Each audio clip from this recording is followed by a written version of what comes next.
भारत में एंटीबायोटिक दवाओं का ज़रूरत से ज़्यादा इस्तेमाल हो रहा है।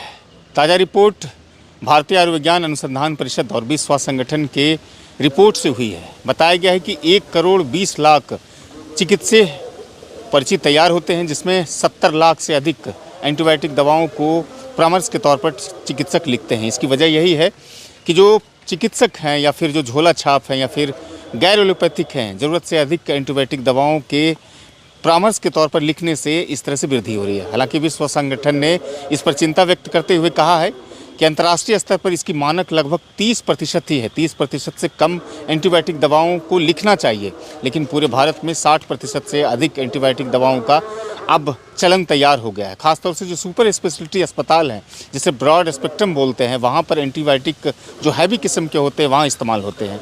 और हैवी एंटीबायोटिक लिखने के कारण से जो छोटी मोटी संक्रामक जो बीमारियां होती है, जो बैक्टीरिया होती है, हैवी एंटीबायोटिक के वो ख़त्म नहीं हो रही है। नतीजतन अब पूरे भारत में स्वास्थ्य संकट पैदा होने के खतरे साफ साफ दिखाई दे रहे हैं। इन्हीं की गंभीरता को देखते हुए इंडियन मेडिकल एसोसिएशन के जो अध्यक्ष हैं, उन्होंने प्रधानमंत्री मोदी को पत्र लिखा है। कहा है कि पूरे भारत में नेशनल मेडिकल रजिस्ट्रेशन की बात करेंगे तो मॉडर्न मेडिकल सिस्टम के तहत पंजीकृत डॉक्टरों की संख्या लगभग 14.5 लाख है, और आईएमए में जो पंजीकृत डॉक्टर हैं, जो उनके सदस्य हैं, लगभग 4.5 लाख हैं। इतने बड़े चिकित्सीय क्षमता होने के बावजूद भी जिस तरह से एंटीबायोटिक व्यवहारिक अनुशासनहीनता देखी जा रही है, ये आने वाले समय में एंटी माइक्रोबियल रेसिस्टेंस को जन्म दे सकती है। ये काफ़ी घातक बीमारी को जन्म दे सकती है और भारत को एक संकट में ढकेल सकती है। इसकी वजह कई तरह से बताई गई है। कहा गया है कि जो डॉक्टर्स दवा लिखते हैं, अगर कोई मरीज पूरी तरह से उसको डोज के तहत पूरा नहीं करते हैं तो भी इस तरह की संकट पैदा हो सकते हैं। अब लिहाजा इस बात की